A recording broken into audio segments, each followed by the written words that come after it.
Second year इलेक्ट्रॉनिक्सच्या सर्व विद्यार्थ्यांचं या ऑनलाईन लेक्चरमध्ये हार्दिक स्वागत आहे. लास्ट लेक्चरमध्ये आपण बघितलं होतं बॅटरी चार्जर सर्किट, त्याच्या अगोदर बघितलं होतं फॅन रेग्युलेटर युजिंग ट्रॅक. आता आपण स्टडी करणार आहोत बेसिक एमर्जन्सी लाइटनिंग सिस्टीम. आता हे बेसिक एमर्जन्सी लाइटिंग सिस्टीममध्ये काय, this is a circuit which is used for a emergency lighting purpose. म्हणजे काय, when if suppose your MACB supply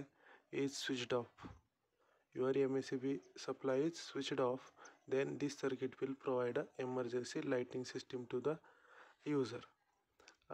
This emergency lighting system consists of transformer, that is input is transformer has a input AC input, then it has primary winding, secondary winding is connected to this full wave rectifier, that is D1 D2 makes the full wave rectifier circuit. Then this D3 diode is used to charge the battery of this 6 volt. This D3 and R1 are used to convert this AC signal into DC, and that DC is given to this battery to charge this battery. Now the full wave rectifier output is connected to the 6 volt lamp, which is providing a light to the user. Then this this lamp is also connected to the cathode terminal of a SCR1, and anode of this SCR1 is connected to the battery of the system. Then this R3 resistor is connected between anode this battery and gate terminal. This capacitor is connected between cathode and gate, and this is a R2 resistor. So now normally the lamp is in on condition. Suppose the input AC supply is given to, is in on condition. So AC supply is given to this primary winding of transformer. It will convert high voltage to low voltage. This transformer will convert this high voltage to low voltage. This low voltage is a AC low voltage that is to be converted into DC with the help of this D1 and D2 diode. This D1 diode will rectify positive half cycle. This D2 diode rectify negative half cycle. So it will convert AC to pulsating DC. This pulsating DC is given to this 6 volt lamp. So normally when supply is in on condition, your main supply or MACB supply is in on condition, then 6 volt lamp will be in on condition. So in same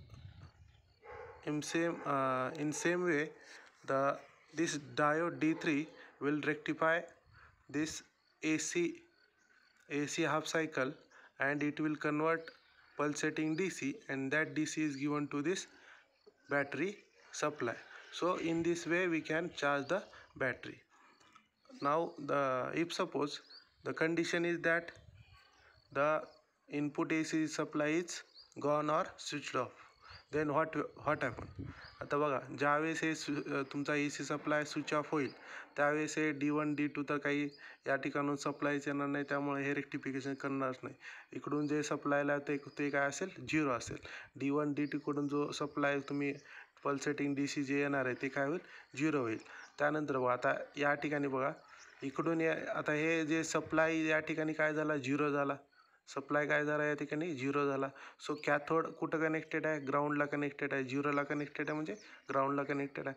पण SCRचा जो anode आहे that is connected to the battery of the circuit. Now this battery anode is connected to the positive terminal of the battery, cathode is connected to the ground of the battery. So this SCR may turns on.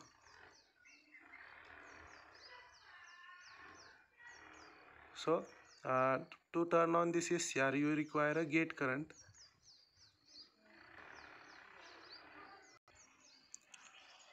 So to turn on this ACR, we require a gate current.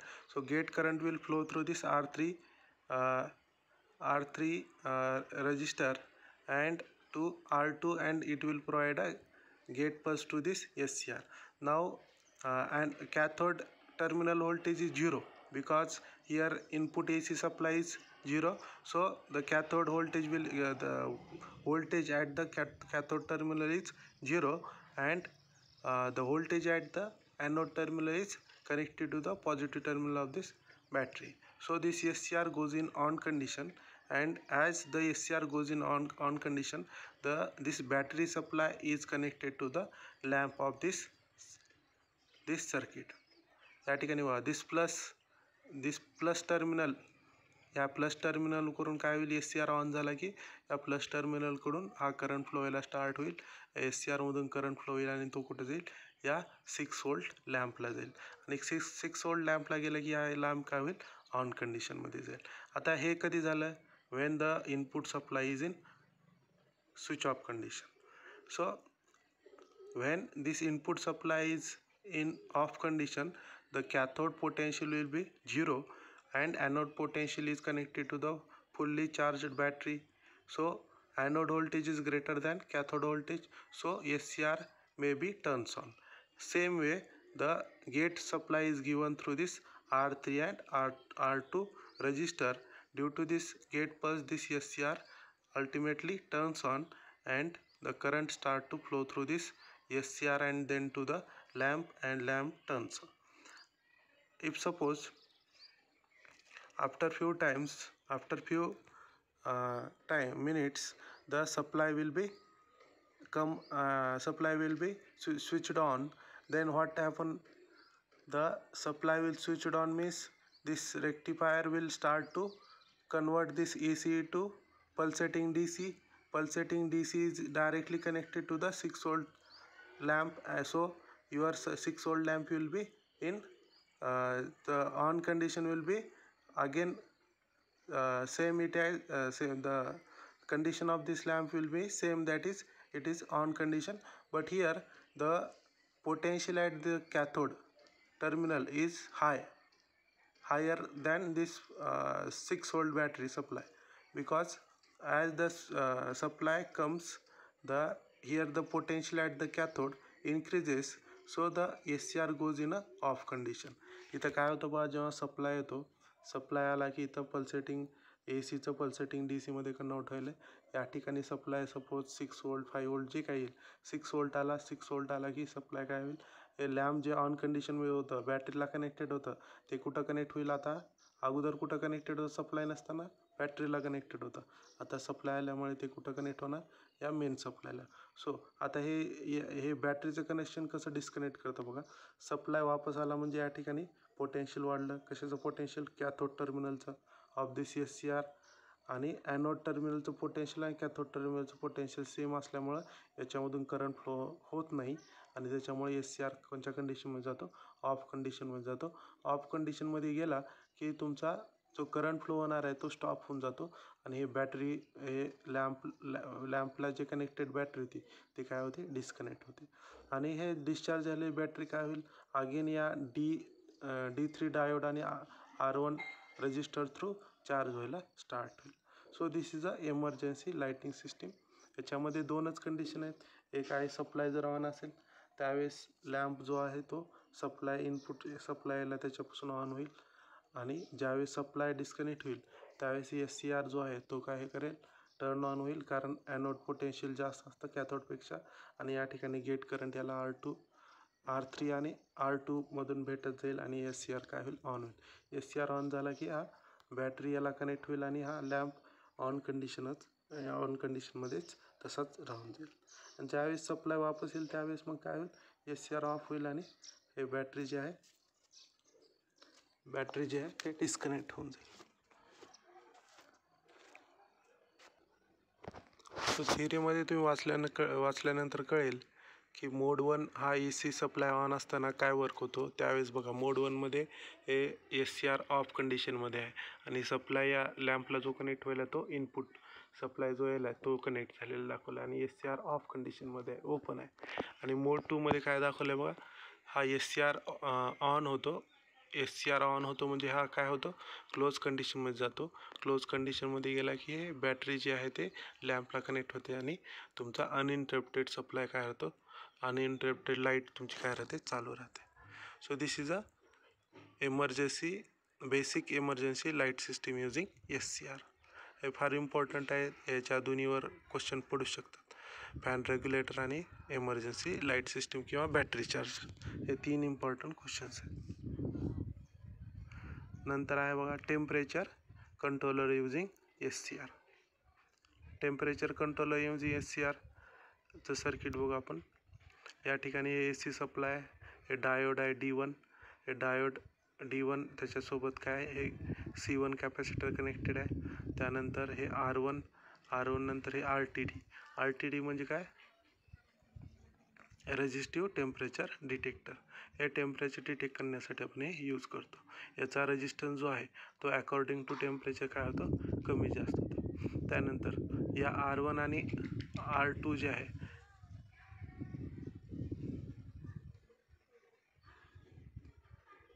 R1 आणि R2 जे आहे त्या दोन्हीच्या मधून एक point आपण घेतलेला आहे तो कुठं कनेक्टेड आहे एस सी आरला.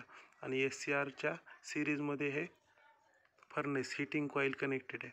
हीटिंग कॉईल काय करतात जसं सप्लाय भेटेल तसं काय करणार ते हीट जनरेट करेल आणि ते हीट जनरेट झाली की आपला हा RTD काय करेल त्याला डिटेक्ट करेल.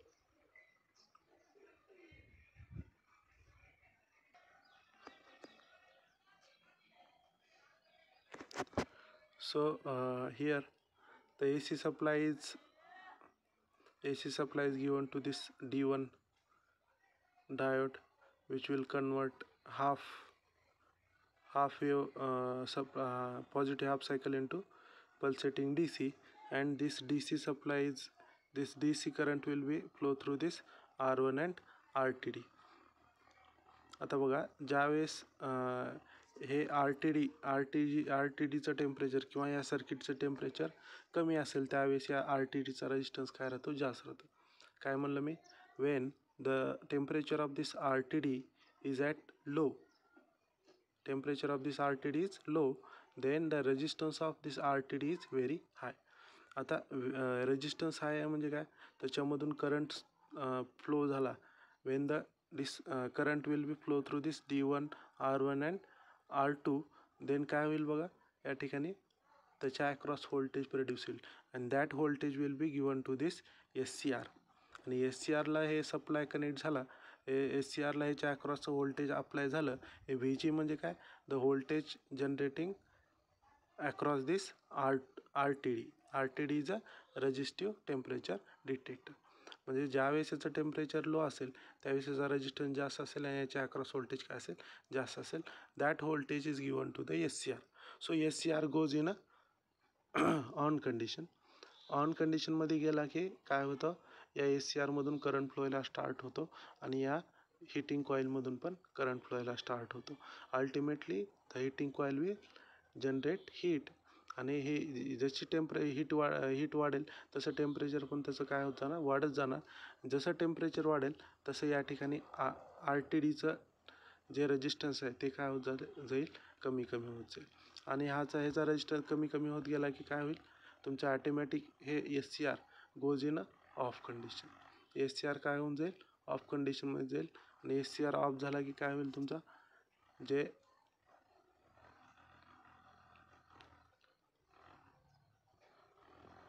SCR ऑफ झाला की काय होईल तुमचं हे जे हीटिंग कॉईल मधून जे करंट फ्लो व्हायला तो काय होईल स्टॉप होईल. So in this way we can control the temperature of the circuit temperature using SCR.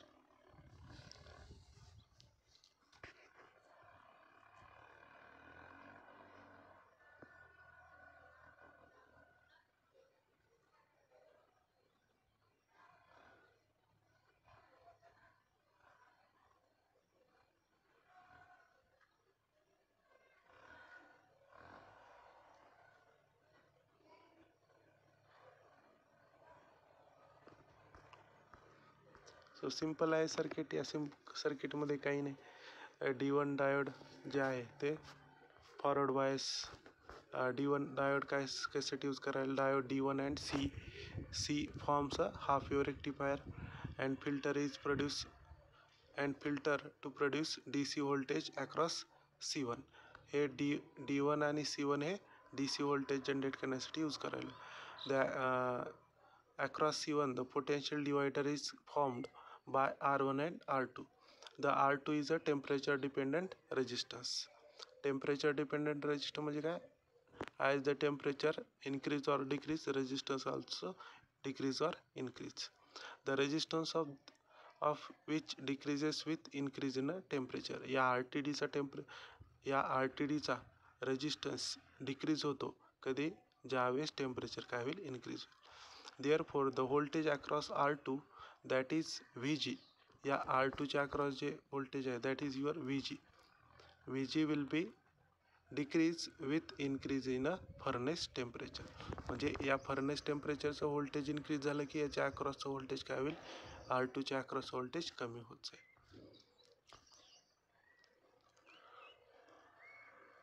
If the furnace temperature decreases below the desired temperature, then R2 increases.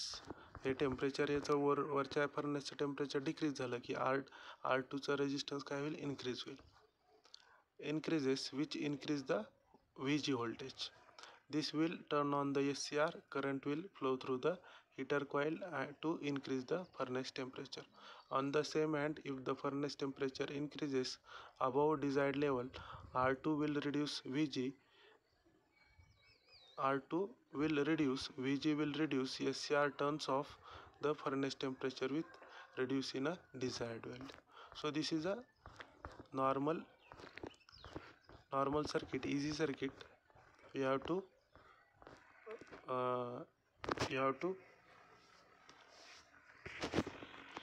know the working of this temperature dependent resistor, that is RTD. This is a R2 resistor. This resistance of this RTD is depend on the temperature of this furnace. टेम्परेचरचं या फर्नेसचं temperature increase झालं की R2 काय होणार? Decrease होणार. आणि ह्याचं temperature decrease झालं की याचा रेजिस्टन्स काय होणार? इन्क्रीज होणार.